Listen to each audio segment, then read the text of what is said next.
네, 우리 어린아이들의 생각을 한번 들어봤습니다. 예배를 향한 또 부모님을 향한 우리 친구들의 생각, 우리 짧지만 어린아이들의 순수한 영혼을 볼 수 있어서 참 좋은 영상인 것 같아요.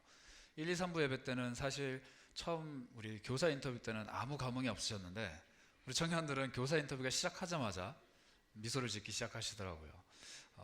우리 아이들의 인터뷰를 들으면서 어떤 마음을 좀 가지시나요? 우리 부모님들이 아이들을 훈육을 하실 때 막 엄한 말투보다는 사실 따뜻한 말투로 애정을 담아서 이야기를 해주면 아이들이 참 좋아하겠죠. 잘 들을 것 같고. 그렇지만 현실은 그렇지 않아요. 여러분들 사랑을 담아서 이야기하면 아이들은 전혀 듣지 않고 사랑의 매를 담아서 이야기하면 잘 듣죠. 우리도 그런 게 아닌가 싶습니다. 오늘 본문이 사실 그런 본문이에요. 우리 제자들이 예수님께 혼이 납니다. 그런데 예수님께서 좀처럼 하시지 않던 행동을 하세요. 뭐냐면 노하시고, 그러니까 화를 내시는 모습이 등장을 합니다. 여러분들 눈치채신 분들도 있을 수 있겠지만 제자도라는 시리즈로 제가 지금 하나님의 말씀을 나누고 있는데 이 제자도는 제자란 이런 모습입니다 라고 이상적인 무언가를 그려주고 있는 것이 아니고 사실 제자들이 혼난 이야기예요. 예수님 앞에 제자들이 혼난 이야기를 계속 지금 살펴보고 있습니다. 예수님께서는 제자들을 먼저 모으시고 그들이 가지고 있는 제자도에 대한 잘못된 생각을 교정해 주셨어요. 그들이 가지고 있었던 하나님의 나라, 하나님의 백성, 아니 하나님 그분 자신에 대한 생각들을 하나씩 하나씩 교정해 주셨는데 때로는 우리 아이들이 원하는 모습처럼 정말 따뜻하고 애정을 담은 말투로 가르쳐 주시기도 하였고 때로는 아이들이 좀 무서워하는 엄한 말투로 이렇게 다그치기도 하셨습니다. 오늘 예수님께서는 아마 엄한 말투로 우리 제자들을 다그치신 것 같아요. 우리 본문을 한번 살펴보도록 하겠습니다. 어린 아이들이 예수님께 나와왔습니다. 그런데 아마도 부모님이 데리고 나오지 않았을까 싶어요. 왜냐하면 이 사람들이 부모님들이겠죠. 예수님께서 이 아이들을 만져주시기를 바라는 마음으로 나왔다 이렇게 이야기를 해요. 요즘 같은 시대에 나이가 많은 예수님이 제 나이 또래이셨으니까 제 나이 또래의 남성이 지나가는 어린 아이들을 막 쓰다듬고 이러면은 큰일 나죠. 이거 안 돼요. 그런데 예수님 시대에는 한 가지 풍습이 있었습니다. 속죄일이라는 국가의 명절이 다가오게 되면 사람들이 어린 아이들을 데리고 랍비한테 찾아갔어요. 존경받고 명망이 있는 스승님들, 하나님 말씀을 가르쳐주는 그 랍비한테 찾아가서 이 아이들을 앉혀놓고 그 랍비가 축복하고 기도하면서 이 아이들을 쓰다듬으면서 이렇게 하나님의 복을 빌어주는 게 당시의 문화였습니다. 그러니 아마 이날은 속죄일이 아니었을까라고 추측이 돼요. 이 랍비 중에 한 분이라고 여겼던 그 예수님께 아이들을 데리고 나와서 만져주십시오 이렇게 사람들이 요청을 한 거예요. 그런데 제자들이 그 사람들을 막아섭니다. 안 된다, 안 된다 이렇게 막아서요. 아마 제자들이 그 사람들을 막아선 이유는 많은 이유가 있었겠지만 한 가지였을 거예요. 우리 예수님은 니네들이 생각하는 그런 분 아니야. 우리 예수님은 니네들이 생각하는 그런 흔한 랍비가 아니야. 하나님 말씀 가르쳐주고 그걸로 너희들에게 사례를 받고 그걸로 먹고 사는 하나님 말씀의 교사가 아니고 이분은 더 위대하신 분이야. 이분이 어떤 분이냐면 지금 우리를 압제하고 있는 로마의 제국을 뒤집고 우리의 현실을 뒤집고 우리가 가지고 있는 수많은 잘못들을 다 고쳐주실 분이야. 이분은 메시아이셔. 이분은 너희들 아이들한테 안수하고 축복하고 그럴 분 아니야. 오지마 라고 막은 거예요. 이 사람들이 데리고 나올 때 가지고 있었던 생각들과 자신들이 예수님을 향해 가지고 있었던 마음들이 다르다라는 것을 보여주면서 길을 가로막습니다. 그런데 예수님께서 제자들에게 노하셨어요. 화가 나셨어요. 제자들에게 그런 행동을 하면 안 된다라고 다그치셨어요. 과연 제자들이 무엇을 잘못을 생각한 걸까요? 사실 제자들의 생각은 맞거든요. 예수님께서 우리들의 모든 잘못된 것을 새롭게 하시고 우리의 죄의 문제도 깨끗하게 용서해 주실 것이고 이 땅의 모든 것들을 변화시켜 가실 하나님의 아들이라는 사실은 틀린 게 아닌데 왜 그것을 마음에 품고 다른 흔한 납비들처럼 취급받는 이 잘못된 행동들을 가로막은 제자들의 행동이 잘못된 것이라고 말씀을 하시는 걸까요? 예수님께서는 제자들의 행동에 대해서 이렇게 말씀을 하십니다. 14절을 보시면 보시고 노하시어 이르시되 어린아이들이 내게로 오는 것을 용납하고 금하지 말라 하신 후에 뭐라고 말씀을 하시냐면 하나님의 나라가 이런 자의 것이다 이렇게 말씀하세요. 예수님의 시선은 지금 제자들을 향해 있습니다. 그들을 보셨어요. 그런데 그들의 행동뿐만 아니라 그들의 마음에 가지고 있는 생각들과 그들이 품고 있는 사상들, 그들이 기대하고 있는 바까지 모두 꿰뚫어 보신 예수님께서는 그렇게 하지 말아라 라고 화를 내시면서 한 말씀을 하시는데 하나님 나라는 이런 자들의 것이다 이렇게 말씀하세요. 이걸 반대로 이야기하자면 제자들은 하나님 나라가 이런 사람들의 것이 아니다라는 생각을 가지고 있었던 거예요. 제자들이 생각한 하나님 나라가 뭡니까? 예수님이 왕이 되시고 12제자가 중요한 인물들이 돼서 이스라엘이라는 땅 위에 하나님의 제국을 건설하고 그 나라가 흥왕하여서 이스라엘 백성들이 편안하게 살아가면서 하나님을 예배하다가 죽어서 천국에 가는 것이 제자들이 생각하는 하나님의 나라였어요. 그런데 그것을 방해하고 있는 로마 사람들, 그것을 방해하고 있는 가난, 그것을 방해하고 있는 힘없는 자기 나라, 이 모든 것들을 해결해 주실 분이 예수님이시다. 그러니 예수님은 왕이 되셔야 된다. 우리는 예수님 곁에서 좋은 자리 차지해야 된다. 이 생각들로 가득 차 있는 제자들의 그 하나님 나라, 이것이 잘못됐다고 말씀하시는 거예요. 아이들을 가로막은 행동, 사람들을 제지한 행동뿐만 아니라 그 마음의 중심에 있는 하나님의 나라에 대한 오해가 잘못됐다 이렇게 말씀하시는 거예요. 그렇게 예수님은 화를 내십니다. 사실 이런 제자들의 모습이 우리 안에 있어요. 하나님의 나라를 성과로 취급하는, 하나님의 나라를 자리로 취급하는, 하나님의 나라를 개토화시키는 모습들이 우리 안에 종종 있습니다. 개토, 여러분 혹시 개토라는 것 들어보셨나요? 제가 인터넷에 찾아봤습니다. 1179년 라테라노 공의회, 제가 처음 들었던 것을 이렇게 읽고 있는 거예요. 이 공의회에서 이것을 결정했다고 합니다. 1179년. 이때 무엇을 결정을 했냐면은 그리스도교인들과 유대인들은 더 이상 교류할 수 없다라고 로마 교회에서 결정을 했어요. 이때는 종교개혁 이전이기 때문에 카톨릭 교회나 개혁교회나 같은 한 부류 안에 있었던 시기입니다. 그리스도를 믿는 사람들과 유대인들이 더 이상 교류를 할 수 없다. 우리로 치면은 이단 선언이나 같은 거예요. 저 사람들과 더 이상 우리는 한 부류가 아니다. 같이 할 수 없다. 우리는 다른 존재다 라는 것을 유럽의 중심이었던 로마 교회가 선언을 합니다. 그러면서 유럽 각국에서 어떤 일들이 벌어졌냐면 유대인들을 따로 모으기 시작해요. 한 마을을 정해두고 유대인들 거기 가서 살아라. 너네 나오지 말아라. 그 마을은 유대인 마을이라고 하고 지역을 구별해 버립니다. 이게 나중에 게토라는 이름으로 불려요. 우리가 흔히 게토화된다, 게토화한다 뭐 이렇게 얘기하는데 이 게토라는 것은 사실 우리와 그들이 다르다라는 것을 인정하고 그것들을 수용하는 태도가 아니라 우리와 그들이 다르다라는 것을 인정하는 대신에 그것을 강조합니다. 그리고 우리와 그들이 다르다라는 것을 표면으로 드러냅니다. 그리고 우리와 그들이 다르다라는 것을 시각적으로 생활 안에서 거부하며 드러내는 것이죠. 우리들의 이러한 모습이 어디서 제일 잘 드러나느냐? 비그리스도인들을 대할 때. 예수를 알지 못하는 사람들, 예수를 시기하고 비난하며 없는 것이라고 이야기하는 그 사람들 앞에서 우리는 우리 스스로를 개토화시켜요. 물론 드러내진 않아요.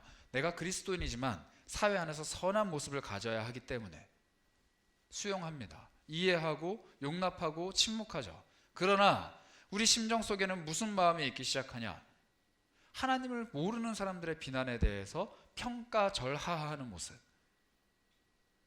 교회를 향해 맹목적인 비난을 날리는 사람들의 그 목소리를 외면하는 모습, 하나님을 향해 이해할 수 없는 것이라고 비과학적이라고 계속 이야기하는 그 이성의 이야기들을 거부하는 모습들, 물론 필요합니다. 믿음의 선언일 수도 있어요. 그러나 그것들을 거부함과 동시에 어떤 일을 벌이느냐? 그 사람들과 우리를 단절시켜버려요. 그 사람들이 우리 공동체 안으로 들어올 수 있는 문을 닫아버리는 겁니다. 그 사람들을 개토화시키는 것뿐만 아니라 우리 스스로를 개토화시켜서 더 이상은 우리 공동체 안으로 그런 목소리가 들어올 수 없도록 막아버리는 것. 이것이 교회를 얼마나 교만하게 만들고 공동체를 얼마나 오만하게 만들며 그리스도인들을 얼마나 무지하게 만드는지 우리는 깨달아야 해요. 이 개토라는 것은 18세기에 이르러서 거의 다 없어졌습니다. 그런데 제2차 세계대전 때 히틀러가 이걸 부활시켜요. 개토라는 것을 다시 가지고 옵니다. 유대인 공동체를 온 유럽 안에 만들기 시작해요. 그리고 나서 그 사람들에게 강요를 합니다. 심야 시간에는 통행이 금지가 되고 마을 밖으로 나오는 것도 힘들어지고 그 사람들은 특정한 모자 혹은 두건을 뒤집어 써서 내가 유대인인 것을 다른 이들에게 알려야 하고 심지어 황색으로 된 띠를 자기 몸에 어디엔가 표시를 해서 누가 보더라도 유대인인 것을 알 수 있도록 만들어버려요. 낙인을 찍어버린 겁니다. 그런데 히틀러가 이것을 왜 했느냐? 유대인들을 미워하는 마음도 있었지만 유대인들과 다른 이들이 바로 우리다 라는 마음으로 스스로를 결속시키는, 즉 자기의 추종자들이 다른 어떤 대상자들을 멀리하는 것뿐만 아니라 자기를 따르게 만들도록 하는 그 방식 중에 하나로 개토를 활용했다는 거예요. 과연 우리는 예수 그리스도를 쫓아가는 그 방식을 위해 우리 스스로를 개토화시킬 필요가 있을까요? 마치 히틀러가 자기 추종자들을 모으는 방법으로 비난받는 누군가를 개토화시키고 그들을 멀리했던 것처럼 우리는 우리의 신앙을 지키기 위해 예수 그리스도를 쫓아가는 그 십자가의 도를 반드시 따르기 위해 우리 자신을 구별하고 개토화시키고 외부의 어떠한 영향으로부터 차단하는 것이 필요할까요?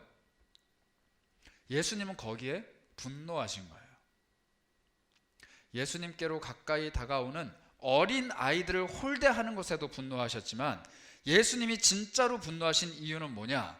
제자들만 하나님 나라에 들어간다라고 생각했던 그들의 착각을 분노하시며 바라보신 겁니다. 하나님 나라 너희 것이 아니야. 하나님의 나라는 너희가 소유하는 것이 아니야. 너희가 천국문 앞에 서서 들어오고 나가는 사람들을 관리 감독하는 그런 것이 아니야. 하나님 나라는 너희가 맡고 있는 이러한 사람들의 것이야. 예수님의 말씀입니다. 하나님의 나라는 그런 곳이에요. 누구나 다 들어올 수 있는 곳입니다. 하나님의 나라는 그런 곳이에요. 어떠한 죄인이든 함께 할 수 있는 곳입니다. 그런데 수많은 교회 공동체들이 이것들을 착각해요. 죄인과 어울리는 것이 불경한 것이고 죄인이 공동체 안에 와서 자기 죄성을 드러내는 것이 불경한 것이고 가다듬어지지 않은 사람들이 교회에 와서 그 성향과 성격과 생각과 사상을 드러내는 것이 불경하다고 표현합니다. 물론 예배 자리나 우리가 함께 신앙을 고백하고 배워가는 자리, 이런 자리에서는 이것들을 해서는 안 되는 행동입니다. 그러나 공동체만큼은, 하나님의 나라만큼은 활짝 열려 있어야 돼요. 상상을 해볼까요? 어떤 사람들이 등산을 합니다. 그 등산을 할 때 정말 높은 산이에요. 그래서 그 국립공원 등산을 하기 위해서 국립공원 초입에서 입장권을 끊고 올라갑니다. 그런데 그 무리 안에는 어린아이도 있었고 노인도 있었고 여성도 있었고 건정한 남성도 있었어요. 그런데 그들이 다 같이 산행을 시작합니다. 정상에 올라가기까지 등산하는데 총 6시간이 걸려요. 그런데 1시간이 돼서 노인이 먼저 포기를 합니다. 2시간이 돼서 아이가 포기를 해요. 4시간이 지나서 여성이 포기를 합니다. 건장한 남성 혼자 정상에 올라가서 깃발을 딱 꽂았어요. 그리고 이렇게 얘기를 해요. 하나님의 나라는 내 것이다. 어쩌면 수많은 그리스도인들이 이런 마음을 가지고 있는지 모르겠어요. 하나님의 나라를 취하기 위해, 하나님 앞에 제자로 인정받기 위해 나의 성격과 나의 삶과 나의 신앙의 형태와 내가 드리고 있는 이 헌신의 노력들이 어느 정도 수준에 갖춰지고 더 발전하고 자라가는 것이 그리스도인으로서 하나님의 나라를 취하는 방법이다라고 생각하고 있는지도 모르겠습니다. 그러나 예수님은 말씀하세요. 하나님의 나라는 정상에 깃발을 꽂는 것이 아니라 이미 입장권을 내고 입장을 시작하는 그 순간부터 시작되었다. 하나님의 나라는 정상의 예수 그리스도께서 계시고 그곳에 계신 예수 그리스도를 만나기 위해서 끊임없이 자신을 정진하며 힘을 들여 올라가는 것이 아닙니다.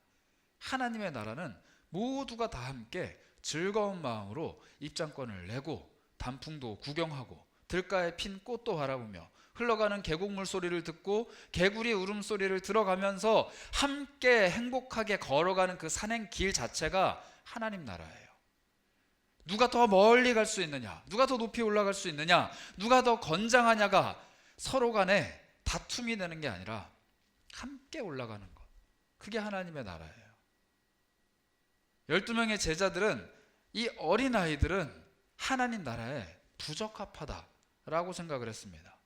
예수님께서 이루실 그 강력한 하나님 나라에 중요한 자리를 차지하기에 아직 어린아이들, 중요한 일을 하기에는 아직 미성숙한 사람들, 중요한 일을 하기에는 아직 성화되지 않은 사람들, 중요한 일을 하기에는 나보다 못한 사람들이라는 인식이 있었어요. 그러나 예수님께서는 그 모든 인식을 단번에 물리치십니다. 한 가지만 말씀하시죠. 하나님 나라는 이러한 자들의 것이다. 어린 아이와 같은 자들의 것. 우리 아까 인터뷰 영상을 보셨는데 너무 길어서 기억이 안 나요 라고 하는 이야기. 찬양이 너무 신나요. 말씀은 안 신나고.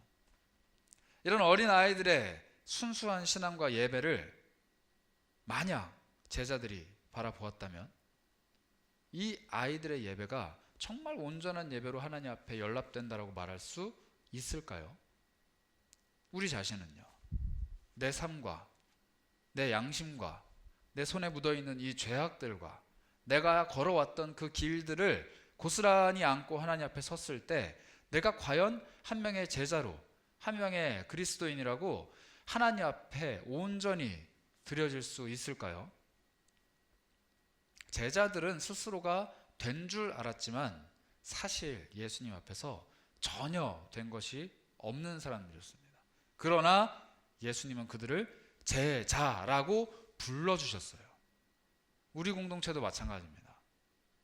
청년의 때 무언가를 이루기 위해서 굉장한 노력을 들이고 있을 때입니다. 누군가는 취업을 이루기 위해, 누군가는 결혼을 이루기 위해, 누군가는 또 다른 꿈을, 또 다른 소망을 이뤄가기 위해서 부단히 노력하는 때예요. 특별히 그 소망 안에 제자, 그리스도인, 한 명의 성도라는 목표가 있다라면 더할 나위 없이 좋겠죠. 그러나 그것을 위해 달려가는 그 길에 우리 안에서 편차가 발생하기 시작하면 하나님의 나라는 깨어지기 시작합니다. 하나님의 나라는 한 사람 한 사람 누군가가 치고 올라와서 하나님의 나라에 더 가까이 올라가면 그것을 바라보는 시기와 질투의 마음으로 나는 더 높이 올라가야지, 나는 쟤보다 더 높은 곳으로 가야지, 나는 쟤보다 더 멀리 가야지, 이렇게 시기하는 마음으로 이루어가는 것이 결코 아닙니다. 하나님의 나라는 어린아이들처럼 순수한 마음으로 함께 손잡고 함께 걸어가는 자들에 의해서 하나로 이루어지는 곳입니다. 그게 예수님의 말씀이셨어요. 예수님께서는 이렇게 제자들을 가르쳐 가십니다. 그리고 제자들 앞에서 한 가지 모습을 보여주세요. 이 어린아이들을 나에게로 데리고 와라. 그리고 사람들이 원하는 대로 어루만져 주시는 것뿐만 아니라 무슨 행동을 하셨냐면 그들을 끌어 안으셨습니다. 이 끌어 안으신다라는 표현은 성경에 딱 2번밖에 안 나와요. 우리가 지난 시간에 나눴던 마가복음 9장 36절에 나오는데요. 제가 한번 읽어보겠습니다. 어린아이 하나를 데려다가 그들 가운데 세우시고 안으시며 제자들에게 이르시되, 이 안았다라는 거는 그냥 이렇게 어깨 톡톡톡 이 정도가 아닙니다. 예수님께서 와락 끌어 안으셨어요. 격렬하게 끌어 안으셨습니다. 이 끌어 안는 행동은 예수님이 그 어떤 사람들에게도 하지 않으셨어요. 제자들, 자기 가족들, 자기를 찾아온 수많은 사람들 아무에게도 이런 행동을 하지 않으셨는데 어린 아이들에게만 하셨습니다. 이 어린 아이를 끌어 안으셨던 예수님, 다시 한번 예수님은 제자들 앞에서 어린 아이를 끌어 안으세요. 내가 너희들을 사랑하는 것만큼이나, 아니 더 그 이상 이 아이들을 사랑한다. 이 아이들은 천국을 가진 소유다. 이 아이들은 천국을 소유한 자들이다. 이렇게 액션으로 보여주시는 거예요. 이 아이들을 끌어안으신 주님, 그리고 그 끌어안으시면서 분노에 가득 찬 마음으로 제자들을 호되게 나무라는 예수님, 그 모습을 한번 상상해 보시겠습니까? 아이들을 향해 사랑의 마음이 들끓어오르는 그 예수님께서 제자들이 그 어린아이처럼 되기를 너무 간절히 바라시는 거예요. 이미 직업이 있고 가족도 있고 부양해야 될 자식들도 있었던 이 제자들이 자기 인생을 다 버리고 지금 예수님을 쫓아왔습니다. 그들은 절박해요. 생업을 다 포기한 채 예수님께 올인한 사람들이에요. 비트코인에 재산을 투자한 것보다 더 큰 것을 투자한 사람들이 바로 이 제자들이에요. 그런데 이 제자들이 제자가 되지 못하는 것만큼이나 비극적인 일은 없습니다. 이들이 절박한 것만큼이나 예수님도 절박하셨기에 말씀하신 거예요. 너희들 어린아이와 같은 심정을 제발 가져라. 예수님께서 절박하셨던 이유는 한 가지가 더 있습니다. 왜냐하면 이미 예수님께서 돌아가실 날이 가까이 왔기 때문이에요. 이 사건이 있기 전에 예수님께서는 제자들에게 이미 본인이 돌아가실 것이라고 2번이나 말씀하셨어요. 나 이제 죽을 거야. 나 이제 죽을 거야. 내가 십자가에 달려서 죽을 거야 라고 말씀하셨는데, 이 간절한 예수님의 마음과 반대로 간절했던 제자들은 예수님 돌아가시게 두면 안 된다. 예수님 저렇게 그냥 허망하게 가시면 안 된다. 뭘 해야겠어? 예루살렘에 쳐들어가서 예수님을 왕으로 모시자. 예루살렘으로 가서 예수님께 힘을 도울 수 있는 사람들을 모으자. 우리가 개토화되고 우리가 힘을 모아서 우리가 무언가를 해보자 라고 단결하고 있었습니다. 예수님의 마음은 답답한 거예요. 그게 아니야. 그게 아니야. 어린 아이와 같은 자들이 나와 함께 하나님 나라를 이루고 갈 거야. 예수님의 이 마음에 어떠한 마음이었을지 한번 생각을 해봅니다. 공동체가 점점점 담벼락이 높아지고 그리스도인들의 마음이 세상과 섞이는 것이 점점점 힘들어지는 게 요즘입니다. 코로나뿐만 아니라 우리가 가지고 있는 신앙, 우리가 가지고 있는 가치관, 우리가 가지고 있는 삶의 방식들이 세상과는 도무지 교류할 수 없는, 얽힐 수 없는 게 요즘 시대예요. 그리스도인으로, 한 명의 청년으로 또 성도로 이 세상을 살아간다는 것 너무 어렵습니다. 그러나 하나님께서는 우리에게 말씀하십니다. 담벼락을 더 높게 쌓기 위해 노력하는 것이 아니라 그들이 우리에게 들어왔을 때 그들을 변화시킬 복음이 있는가? 그들이 우리에게 들어왔을 때 그 어린아이와 같은 심령을 끌어안을 수 있는 예수 그리스도의 마음이 있는가? 아무것도 알지 못하고 아무것도 모르는 채로 순수하게 그저 예수님을 쫓아서 그들이 우리에게로 들어왔을 때 그들을 끌어안고 그들을 가르치고 그들을 성숙한 그리스도인으로 이끌어갈 만한 능력과 열정이 우리에게 있는가? 그것을 살펴보실 거예요. 하나님 나라는 그러한 자들의 것입니다. 어린 아이와 같은 사람들, 그리고 그 어린 아이와 같은 사람들을 끌어안을 줄 아는 예수 그리스도의 심장을 가지고 있는 사람들. 제가 좋아하는 글귀 중에 대해불기청탁이라는 글귀가 있습니다. 뭐 이렇게 말하니까 되게 조선시대 사람 같죠? 대해불기청탁, 한문입니다. 대해, 큰 바다는 불기청탁, 탁하고 맑은 것을 가리지 않는다라는 말이에요. 큰 바다가 되면 흙탕물이 들어와도 맑은 물이 들어와도 자기 품 안에 다 모든 것들을 수용하고 하나의 바다로 만들어냅니다. 우리 공동체가, 그리고 한 명의 그리스도인들이 그런 사람들이 됐으면 좋겠어요.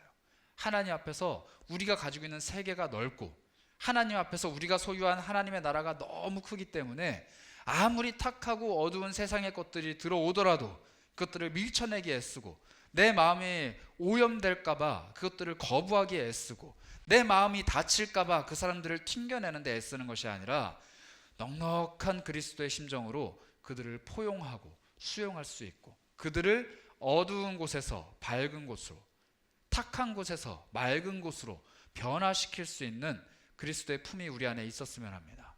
우리 청년 공동체가, 세계로 공동체가 그런 마음들을 가졌으면 좋겠어요. 그러한 의미로 여러분들을 불나방이랑 통감자에 초대합니다. 이거를 처음 초대하면 여러분들이 굉장히 부담을 느껴요. 매일매일 큐티를 해야 되는 거 아니냐, 매일매일 성경 통독을 해야 되는 거 아니냐. 이미 4월 달에 진행해 보신 분들은 알겠지만 저희는 큐티를 안 했다고 해서 그 누구도 뭐라 하지 않습니다. 통독을 안 했다고 해서 그 누구도 뭐라 하지 않아요. 우리가 나누고자 하는 것은 무엇이냐, 한 명이라도 그 말씀을 진정성 있게 담아서 나누었을 때 그것을 보고 함께 은혜를 누리고자 하는 거예요. 누가 빠지지 않고 큐티하고 있느냐, 누가 빠지지 않고 성경 읽고 있느냐, 서로 경쟁하듯이 올리고 증명하고 내 자신을 드러내기 위한 모임이 아니라 우리 공동체 안에 어느 작은 한 점이라도 하나님이 은혜의 씨앗을 틔우기 시작하시면 그거 바라보고 함께 기뻐하기를 원하는 거예요.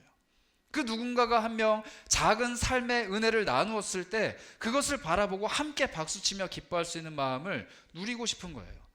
함께 큐티하고 함께 말씀 읽고 함께 수다 떨며 함께 나누는 자리로 여러분들을 초대합니다. 이번 주부터 다음 이번 주 토요일까지입니다. 많이 신청해 주세요. 함께하는 은혜, 이게 공동체 안에 있어야 돼요. 그러기 위해서 우리는 은혜를 나누는 통로를 많이 열어야 합니다. 그리고 우리뿐만 아니라 우리 바깥쪽에 있는 이들이 우리에게로 들어올 수 있는 문을 활짝 열어야 합니다. 교회 공동체는 그런 곳이에요. 입장료조차 없는 곳. 그 누구나 들어오지만 아무도 나갈 수 없는 곳.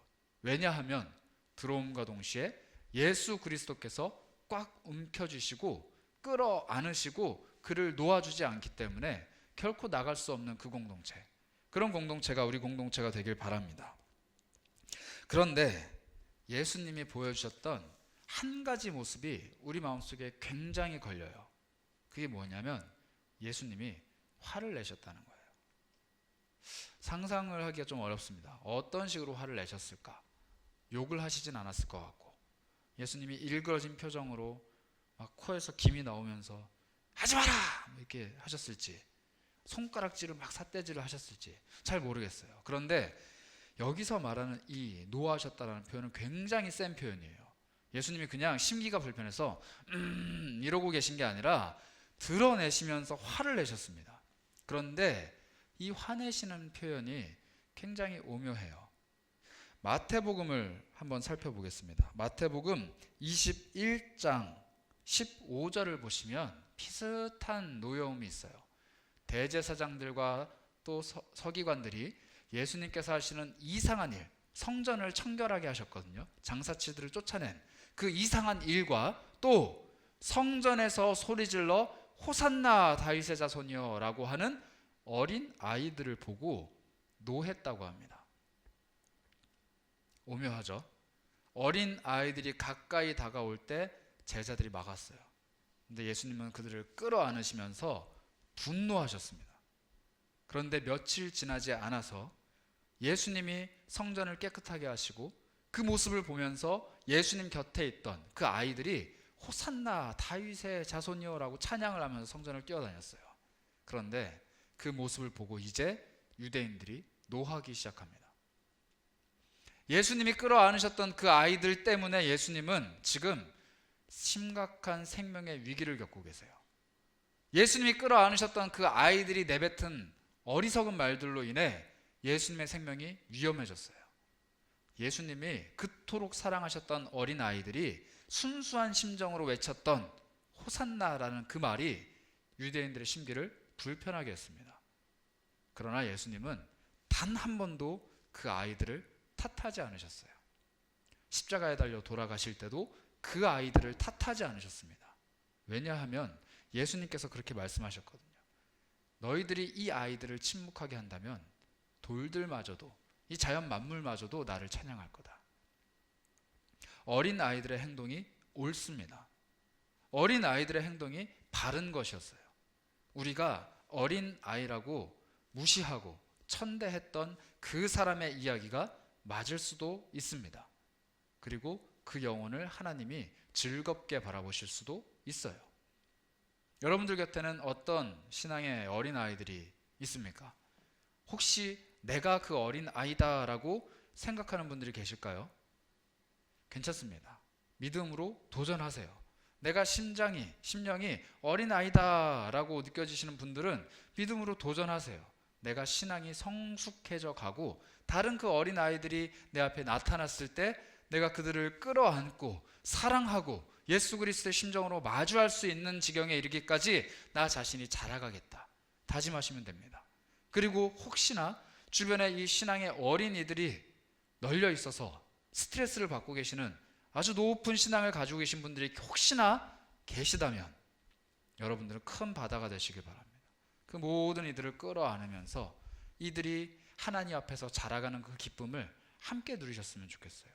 우리 공동체 그런 공동체 되길 원합니다. 그 누구가 들어올지라도 아무도 이상한 시선으로 바라보지 않는, 그 어떤 모습들로 튈지라도 아무도 비난하거나 정죄하지 않는, 그러나 그들이 다가왔을 때 예수 그리스도의 뜨거운 심정으로 끌어안을 수 있는 그 사랑이 있기를 바랍니다. 그러기 위해서는 이 어린아이와 같은 나부터 하나님의 사랑을 누려야 돼요.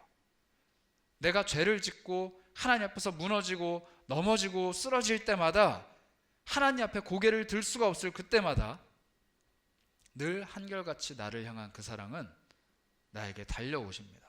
끌어안으십니다. 그게 하나님 아버지의 마음이에요.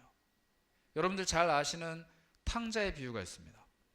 탕자는 이미 하나님 앞에서, 그 아버지 앞에서 다 자란 성인이고 외국에 가서 산전수전 다 겪었던 사람이고 죄란 죄는 지을 대로 다 짓고 돌아온 장성한 아들이에요.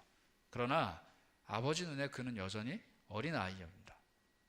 마치 예수님께서 어린아이를 끌어안으시듯이 탕자의 비유 속 아버지는 그 아들을 끌어안습니다. 이게 우리예요. 우리는 다 자란 장성한 그리스도인 같을지라도 하나님 시선엔 여전히 어린아이입니다. 그리고 그 아이를 하나님께서는 끌어안으실 겁니다. 우리가 그렇게 하나님의 사랑을 풍성히 누렸으면 좋겠어요. 내가 신앙의 연차가 얼마나 되었든지, 내가 교회 안에서 어떤 일들을 감당하고 있든지, 내가 얼마나 하나님 앞에서 헌신적이고 열정적으로 살아왔던지 간에 전혀 상관없이 어린아이와 같은 심정으로 하나님을 예배하고 하나님 앞에 찬양을 올려드리며 그 하나님께서 끌어안으시는 그 품 안에 거할 수 있는 우리가 되길 바랍니다. 그리고 그 사랑을 경험한 우리가 우리에게 찾아오는 또 다른 신앙의 어린아이들을 끌어안아 줄 수 있는 그런 넉넉한 공동체, 세계로 공동체가 되기를 주님의 이름으로 축복합니다. 이 시간에 우리 함께 찬양했으면 하는데요, 그 찬양은 이런 고백을 합니다. 하나님의 사랑, 그 신실하신 하나님의 사랑은 끝이 없습니다. 다함이 없습니다. 언제나 나를 향해 있습니다. 주님은 그렇게 신실하신 분입니다. 세월이 가고 꽃은 시들지만 주님의 말씀, 그 말씀 속에 담겨있는 그 사랑은 끊임없이 나를 향해 흐릅니다. 이런 고백입니다. 이 고백이 있어야 우리가 하나님 앞에 어린아이로 행복하게 지낼 수가 있습니다. 그리고 그 고백이 있어야 다른 신앙의 어린아이들을 끌어안을 수가 있습니다. 우리 시간에 하나님의 사랑을 묵상하시며 함께 찬양하도록 하겠습니다. 주님은 신실하고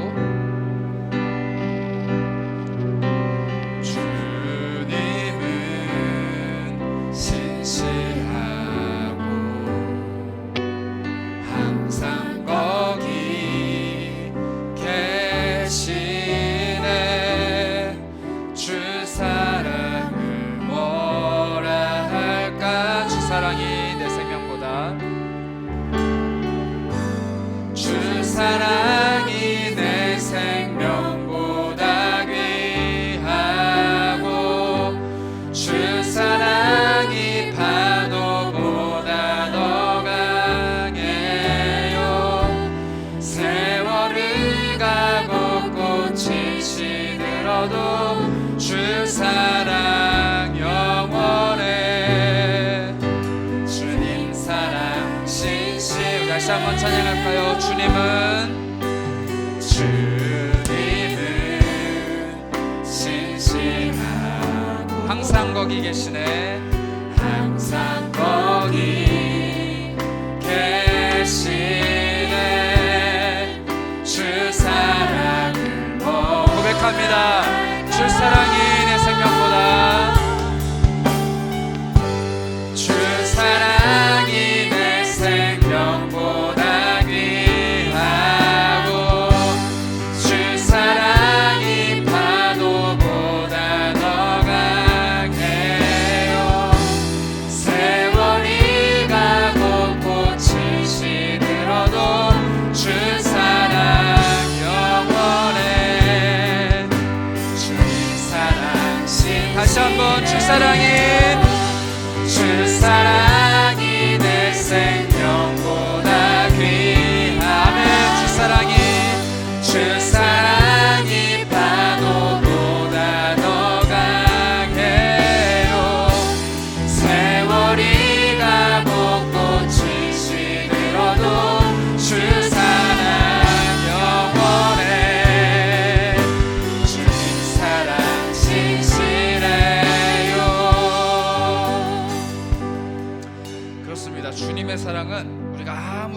밀쳐내도 거부할 수 없는 사랑이에요. 주님이 결심하셨습니다. 항상 우리 곁에 있기로, 항상 우리를 사랑해 주시기로 이미 결심하셨어요. 아이가 아무리 아빠를 밀어내도 그 아빠가 꽉 끌어안으면 그 사랑을 거부할 수 없듯이 우리 주님이 우리를 사랑해 주시기로 결심하셨기 때문에 밀쳐낼 수가 없습니다. 거부할 수가 없습니다. 그저 우리는 그 사랑을 받기만 하면 됩니다. 그 사랑을 풍성히 누리기 원합니다. 그 사랑이 내 안에 있기 원합니다. 한 명의 어린아이가 되어서 한이 없으시고 좋으시고 신실하신 그 하나님의 아버지의 사랑을 순수하게 누리기 원합니다. 내 자신의 모습, 내가 가지고 있는 이 안달하는 모습, 내가 가지고 있는 이 죄악의 모습, 내가 가지고 있는 이 연약한 모습들 다 훌훌 털어버리고 하나님의 사랑만 온전히 내 안에 있기 원합니다. 이 시간 기도하실 때 믿음의 담력을 가지고 선포하시기 바랍니다. 하나님 앞에서 내가 사랑받는 주님의 자녀입니다. 하나님의 사랑은 나를 여전히 향해 흐르고 있습니다. 하나님의 사랑은 여전히 나를 끌어안고 계십니다. 주님의 사랑은 여전히 나를 향해 신실하십니다. 이렇게 고백하며 하나님의 사랑에 감사하며 찬양하는 기도를 올려드리도록 하겠습니다. 함께 기도하겠습니다. 주님, 그렇습니다. 주님의 사랑은 여전히 신실하십니다. 주님의 사랑은 여전히 한결같으십니다. 주님의 사랑은 여전히 끝이 없으시고 풍성하신 하나님의 사랑입니다. 그 주님의 사랑이 나에게 밀려들어옵니다. 내 작은 심령 안에 하나님의 사랑이 밀려들어옵니다. 주님, 내 삶이 연약하고 비굴하고 하나님 주님 앞에 죄악이 가득할지라도 이 사랑 안에 하나님의 모든 것들이 담겼음을 고백합니다. 주님의 사랑이 모든 것입니다. 주님의 사랑이 모든 것입니다. 내 삶을 풍성히 채워가는 것 주님의 사랑, 내가 믿음으로 강건히 붙잡기 원합니다. 하나님, 믿음으로 선포합니다. 주님의 사랑을 경험하고 체험하는 우리 모두가 되게 하시면서 삶 속에 흐르고 있는 주님의 사랑이 내 삶에 경험되어지고 생산되어지고 하나님 그것이 깊게 새겨지는 은혜가 있게 하여 주셔서 그 사랑 흘려보내는 미래 조선자는 우리가 되게 하여 주셔서 하나님 찬양합니다. 하나님을 찬양합니다. 주님께 되기를 간절히 원합니다. 우리 시간 한 번 더 기도하실 때는 우리 안에 그 사랑이 고여있질 않기를 원합니다. 그 사랑이 고이고 고여서 썩어 없어지지 않기를 원합니다. 늘 폭포수와 같이 쏟아져 내리는 그 사랑이 우리 주위에 흘러가게 하셔서 하나님, 내 마음에 이 심령의 지경이 넓어져서 나에게 오는 수많은 사람들을 그 주님의 사랑의 폭포 안에 함께 담을 수 있는 넓은 마음을 베풀어 주시고, 내 신앙의 지경이 넓어져서 이 공동체 구성원 모두를 한결같은 마음으로 사랑할 수 있게 하시고, 내 마음이 깊어져서 나에게 찾아오는 그 신앙의 어린 아이들을 끌어안고 주님의 심정으로 그들을 섬길 수 있는 하나님의 사랑을 베풀어 주시옵소서. 하나님 사랑 흘려가게 하시옵소서. 하나님, 나를 그렇게 자라가게 하여 주시옵소서. 이 시간 한 번 더 기도하실 때는 하나님의 사랑을 흘려보내는 우리가 될 수 있도록 다시 한번 간절히 기도하겠습니다. 하나님, 주님의 사랑이 우리 안에 있습니까? 주님의 그 사랑이 우리 안에 흘러넘칩니까? 주님의 사랑을 흘려보내고 하나님 아버지의 사랑을 세상 가운데로 폭포수와 같이 밀어낼 수 있는 우리가 되게 하여 주시옵소서. 쏟아져 내리는 그 사랑을 하나님 세상 가운데로 흘려보낼 수 있도록 인도하시기 원합니다. 우리를 사랑하고 또 우리가 사랑하는 자들만 사랑하는 것이 아니라 하나님, 그 어떤 사람이든지 그 어떤 인물이든지 우리가 하나로 붙고 하나 되어 있는 그런 공동체 되게 하시면서 이 공동체 안에 찾아오는 수많은 사람들을 우리가 주님의 심정으로 끌어안기를 원합니다. 내 주변에 있는 심령이 연약한 사람, 믿음이 연약한 사람, 신앙의 어린아이들을 끌어안기를 원합니다. 하나님, 어린아이와 같은 심정으로 주님의 사랑을 배우게 하여 주시고, 어린아이와 같은 심정으로 주님의 사랑을 끌어안게 하여 주시고, 그 어린아이 같은 심정을 가지고 찾아온 이들에게 주님의 사랑을 전해줄 수 있는 하나님의 사람 되게 하여 주시옵소서. 하나님, 그 사람 되게 하여 주시옵소서. 주님의 사랑으로 풍성한 사람 되게 인도하여 주시옵소서. 우리 계속해서 찬양합니다. 주 사랑해, 주 사랑이 내 생명보다 귀한 주 사랑해, 주 사랑이 파도보다 더 강해요. 세월이 가고 꽃이 시들어도 주 사랑 영원해. 우리 계속해서 고백합니다. 아름다우신 그 사랑, 아름다우신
감사합니다. 그 형언할 수 없는 사랑이 우리를 향해 쏟아져 내립니다. 정말 형언할 수 없고 그 아름다운 사랑이 우리에게 폭포수처럼 쏟아져 내립니다. 늘 나를 끌어안으시고 사랑한다 고백하시고 우리를 쓰다듬으시며 기뻐하시는 주님의 그 사랑이 내 삶을 향해 흐릅니다. 주님, 주 앞에서 어린 아이와 같은 심정을 가지게 하시옵소서. 내가 잘했다고, 잘한다고, 내가 이것 할 수 있다고, 나는 이제 주님 없이 홀로 설 수 있다고 고백하는 교만이 우리 안에서 끊어지길 원합니다.